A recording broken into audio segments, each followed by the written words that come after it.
The lucky child, everyone mocked. The first sound anyone heard that morning was a sharp crash.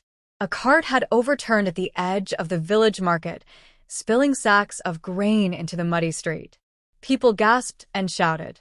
Amid the chaos, a small boy darted forward, agile and fearless. He scooped up a few sacks, ignoring the mud that soaked his shoes and trousers, and set them upright. "Be careful," shouted a trader, his face red with anger. "You'll get yourself hurt." "I'm fine," the boy said, his voice calm and steady. His eyes scanned the crowd, noticing who tripped, who stumbled, and who laughed. In an instant, he helped an elderly woman regain her balance. The crowd murmured, "That boy, he's always running into trouble. Always helping, but never paying attention to himself." In the corner, a group of villagers snickered. "Look at him," one whispered. "Always pretending he's important. Bet he'll never amount to anything." The boy, whose name was Kieran, ignored them. He was used to the whispers, the smirks, and the mocking laughter. His family, struggling to survive, often worried more about money than his antics. His father, Rajan, wiped his brow and approached. "Kieran, come here," he called, voice tense. "You could have been crushed under those sacks." Kieran's mother, Mira, followed closely, clutching a basket of vegetables. "He's just a child," she said softly, giving her son a small smile. "Let him help." But her worry was evident. Every day felt like a battle, and every misstep seemed catastrophic. Their tiny shop had barely enough customers to cover debts, and the landlord had been calling for overdue rent with increasing impatience. Inside their modest home, the air was thick with worry. Rajan slumped against the doorway, rubbing his temple. "We can't keep doing this, Mira. I don't know how much longer we can pay the rent, let alone feed ourselves properly." Mira sat by the small stove, her hands wringing the cloth she carried. "I know, but Kieran, he's different. I feel it. Something about him will change our luck." Rajan snorted, a mixture of skepticism and exhaustion. "Different? He's just a child. What good will he do? We need money, not miracles." Later that evening, as the family sat for dinner, Kieran quietly ate his rice. He had noticed a strange shimmer near the old well behind their house earlier that day, but said nothing. Something inside him stirred, a feeling he couldn't explain. The day's chaos had left him thoughtful. "Mom," he whispered, I think something will happen tomorrow. Something good." Mira's eyes softened. "I hope you're right, my child." Rajan frowned. "Don't talk nonsense, boy. Luck doesn't just fall into our laps. We earn it, or we suffer." Despite the parents' doubts, Kieran's intuition would not be ignored. The next morning, he ran to the market before sunrise. The streets were quiet, mist curling along the paths. A sudden cry made him stop. A woman's cart had broken down, blocking the main street. Without hesitation, Kieran lifted the wheel, holding it in place until the woman could fix the axle. She looked at him in amazement. "Bless you, child. You saved my livelihood." The villagers whispered again, some in admiration, some in disbelief. "That boy, he's lucky, I swear it." Lucky? Or just meddlesome? As Kieran returned home, he found Rajan fuming. "You're always out there wasting your time. Did you think about the shop?" "I helped someone," Kieran said simply. "That's worth more than sitting and doing nothing." Rajan's voice hardened. "We need more than helping hands, Kieran. We need money. If you keep chasing shadows, our debts will bury us." Kieran nodded silently. He had a plan he hadn't yet shared. And tomorrow he would act. The next day brought disaster. A sudden storm struck the village, fierce winds toppling market stalls, sending chickens and goods flying. Rajan cursed as he tried to secure the shop, mud soaking through his sandals. Mira held Kieran close, trembling. "We can't survive this," she whispered. "Everything will be gone." Kieran's eyes scanned the chaos and then locked on a small bundle at the edge of the storm, a stray dog shivering in fear. Without thinking, he ran through the rain, scooped the animal up, and returned it to the safety of the shop. People stared at the boy, drenched, muddy, and smiling despite the storm. "What's with that child?" someone muttered. "He thrives in disaster." Later, as they counted the day's losses, Kieran quietly led his parents to a corner of the shop where a few wet coins had been hidden under a fallen board. "Look," he said softly. "It's not much, but it's something." Rajan frowned but took the coins. "It's better than nothing, I suppose." Mira embraced Kieran, whispering, "You always see hope where no one else does." The storm passed, but their troubles did not. The landlord arrived the next day, stern and unsympathetic. "Your rent is overdue again.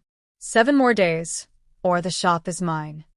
His gaze lingered on Kieran, and a cruel smirk appeared. "And you, boy, stay out of trouble. Or perhaps I should take a liking to you as well." Kieran said nothing, but inside, he was already planning.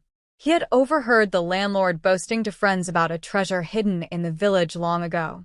It was said to belong to families who had owned land centuries ago. The thought ignited a spark of hope. Perhaps this could be the family's salvation. That night, after the household had gone to bed, Kieran crept to the old well he had discovered weeks ago. He dug carefully with his small hands, mud covering his skin. Hours passed, but his determination never faltered. Then his fingers touched something hard. A small, weathered box lay buried beneath the stones. Heart racing, he carried it home. Inside were documents proving ownership of a small plot of land the landlord had tried to claim.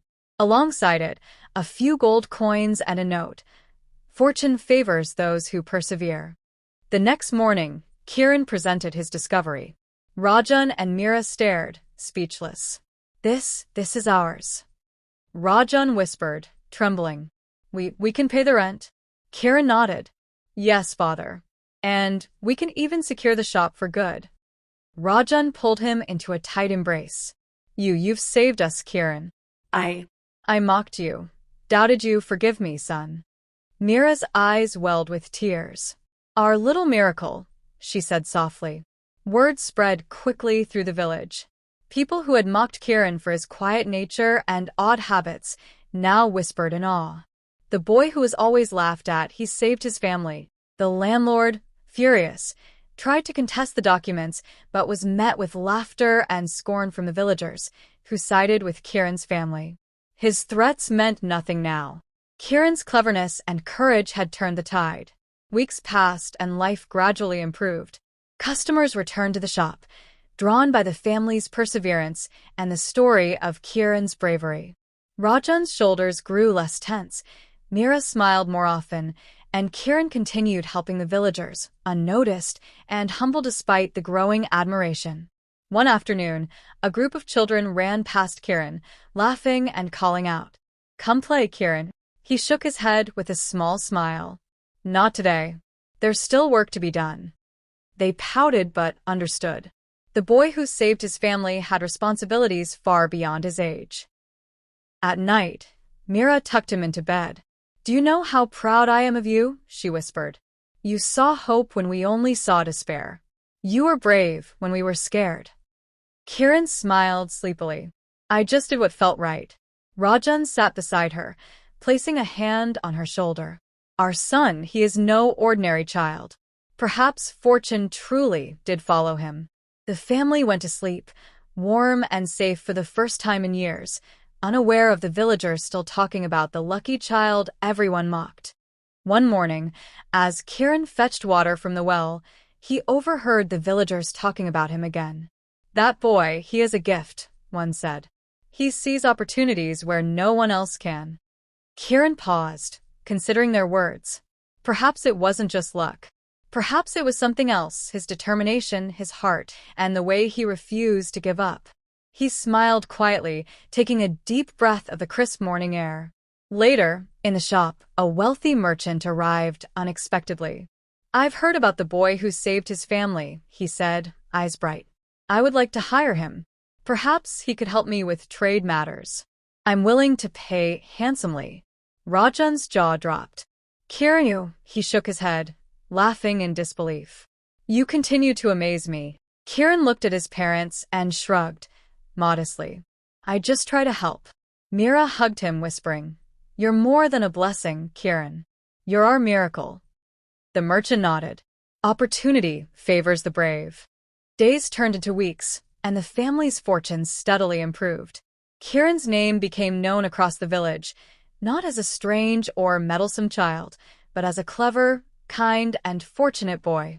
He never let it change him. He still helped neighbors, rescued animals, and quietly solved problems others ignored. One evening, as the family sat together around a small fire, Rajan spoke solemnly.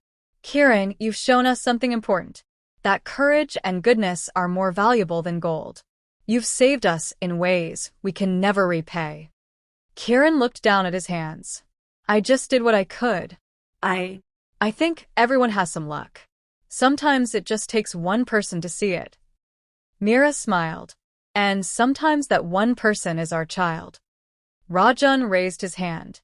To Kieran, the lucky child everyone mocked, they laughed together, the sound warm and full of relief. And in the quiet of the night, Kieran lay in bed, thinking of the future. He knew challenges would come again. But he also knew something else. His heart, his determination, and his kindness could always turn the tide. For those watching the story, if you enjoyed the journey of Kieran, please subscribe to the channel, leave a comment, and like this video to support more inspiring stories. And remember, sometimes the smallest voice carries the biggest courage. The village slowly transformed. Families who had doubted themselves and others began helping each other, inspired by Kieran's example. Children played freely, seeing that even the youngest could change the world. And every time Kieran ran through the market, helping someone in need, villagers would whisper with awe, "The boy who everyone mocked, the lucky child, he truly is a miracle."